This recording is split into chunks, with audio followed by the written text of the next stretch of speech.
Welcome today to Father Paul's talk. Today we're looking at a story, a reading from the Acts of the Apostles, written by St. Luke, who also wrote the story about the Emmaus journey, which, if you've been following my talks, we talked about last week with the breaking of the bread. So let us begin by just reading the reading, and then we'll talk together about the reading. So the reading comes from the Acts of the Apostles, chapter 2, beginning at verse 42. So those who welcomed his message were baptized, and that day about 3,000 persons were added. They devoted themselves to the apostles' teaching and fellowship, to the breaking of the bread and the prayers. Awe came upon everyone, because many wonders and signs were being done by the apostles. All who believed were together and had all things in common. They would sell their possessions and goods and give them to each other and to those in need. Day by day, as they spent much time together in the temple, they broke bread at home, and they ate their food with glad and generous hearts, praising God and having the goodwill of all the people. And day by day, the Lord added to their number those who were being saved. Amen. A number of years ago, quite a while ago now, there was a small book that was written called You Are What You Eat. You Are What You Eat. And it was a very popular book, and it basically spoke about the way in which if we eat healthy foods, then we become and are healthy people. And the opposite is also true. And it talked about the way in which to be healthy, we need to have a balanced diet. That you can have too much of a good thing, or you can have even too much of a bad thing. I guess perhaps St. Paul was referring to something like that when he talked about having all things in moderation. This idea of being who and what we eat, we can see all around us in many different ways. And we can also we have come to recognize the importance of a balanced diet. In other words, a diet that has, when we eat, protein, carbohydrates, minerals, vitamins, and there needs to be a balance of all these things. And a balanced diet is also connected to having a balanced life. A balanced life in terms, for instance, in our work and our leisure, in our mental capacities, our mental exercises, and our physicalness. There needs to be a balance between spending time with ourselves and spending with each other. But I want to focus today on this idea of a balanced diet, and to take this idea and relate it to that reading that we've had today from the Acts of the Apostles. What I want to suggest to you today is something very simple but incredibly important, and something that speaks to the time that we are living in. The disciples that are spoken of in that Bible story today, those followers of Jesus, were people who had a balanced diet in terms of being a disciple. And that reading points to what a balanced diet is for a disciple of Jesus in very simple ways. It says this. It says the disciples went to the temple. In other words, they went to church. They worshipped together. And then it says, and they prayed. And then it says, they learnt from the apostles.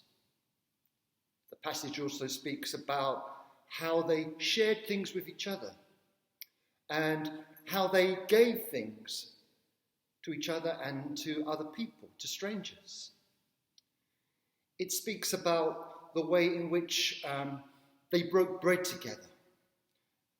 And that reference to breaking bread, as I say, from Luke writing it, it's a reference to the Eucharist, the remembering of Jesus' life and death. And in fact, for the disciples, when they broke bread together, it was Jesus being in their midst. And we saw that the other week when we looked at the story of Emmaus, the walk to Emmaus.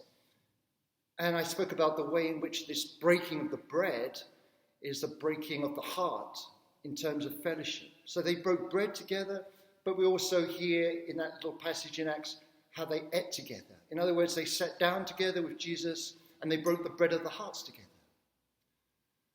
And that passage also speaks about the way in which they prayed in the silence of the home of their own hearts. So they worshipped together, they prayed together, they prayed on their own, they learnt together, they broke bread together in terms of the Eucharist, and they had fellowship together. All these things created a balanced diet for them. And because they had that balanced diet, they were healthy. And in that passage, we can see what health meant for that community of disciples. The passage talks about how many other people were so attracted to their life together, they came and joined them. It says that they grew in numbers.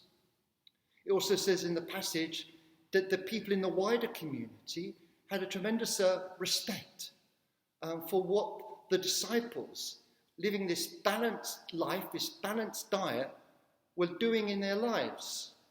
They saw it in their lives of the disciples themselves, and also in what they lived, and how they were in the wider community, because of this balanced diet that I've spoken about. And the passage also talks about the way in which, because they lived this way, with this balanced diet, they shared a common mind, or we can talk about they shared a common vision of God together. And then the passage also says, in consequence of this balanced diet, this health, that all of them were having the experience of awe. And awe in this context simply means, but very profoundly, an experience of the living God in their life. So this balanced diet brought health, and it brought well-being to themselves and to others. And that was clearly seen. And so what I want to suggest to you today, in a very simple way, that as disciples of Jesus Christ, we too need to have a balanced diet. We can't just simply eat one thing and nothing else. For instance, however much you enjoy, I don't know, vegetables, or however much you enjoy meat. To have a balanced diet, you've got to eat different things, not just one thing. Otherwise, it will make you ill. There was a story years ago of someone who just drank carrot juice because they believed it was good for them. And it is, but not all the time, and all the day. And in the end, the person turned yellow and got very sick. In the same way, all these things that I've mentioned as a balanced diet need to be held together on the plate. So, for instance, it's not enough simply in your life as a Christian to say your prayers at home. It's not enough simply to just see your Christian discipleship as going to church. No, it's a balanced diet of all these things. And that's the way we can talk about in these days that we're living in. It's not about going to church, it's about being the church. And being in the church is about disciples of Jesus who have a balanced diet.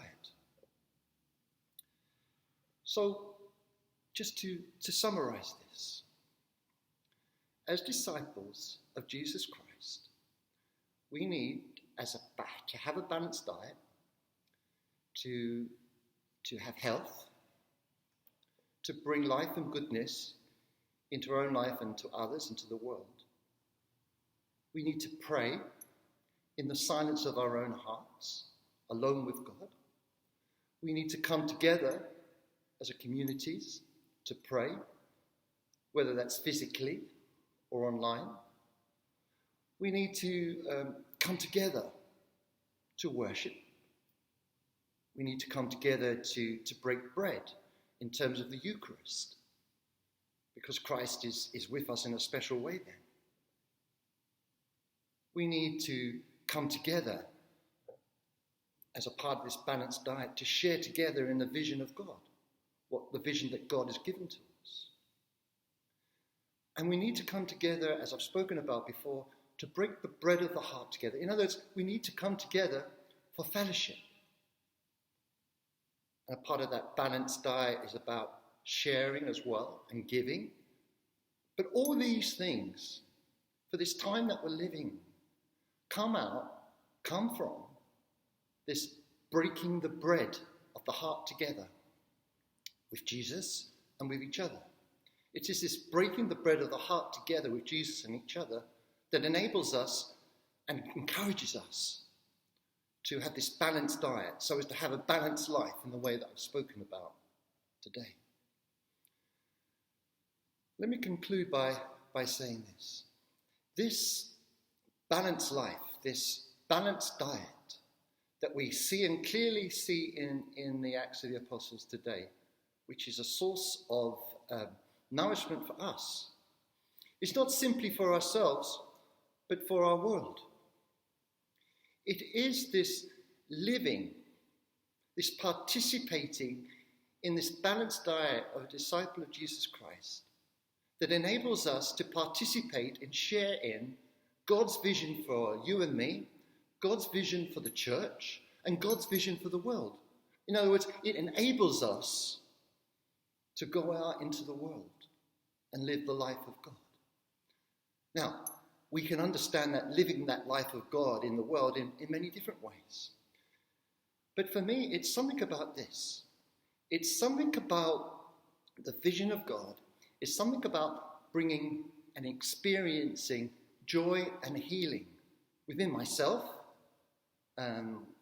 in our life together, and in our world. In other words, we live this balanced life, this balanced diet, with this vision of God, so that we can go and live in the world, bringing healing, bringing joy. Or we can simply say this in a very simple way, but incredibly powerful.